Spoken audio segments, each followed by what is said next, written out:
Sa totoo lang, ngayon talaga,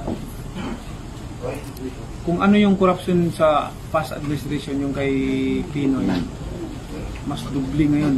Mas dubli o sobra pa. Tinuod na, sir. Maniwala ka sa akin. Sabi ko, hindi ko makakain yung mga ginagawa nito mga ito.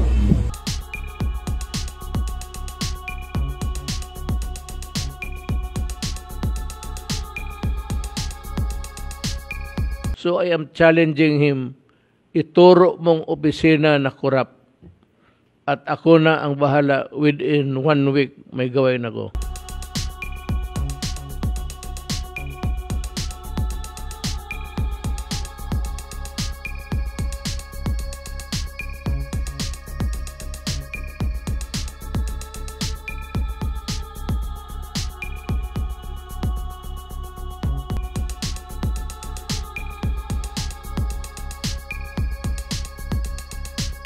If you fail to do that, I will campaign against you because you are not doing your duty.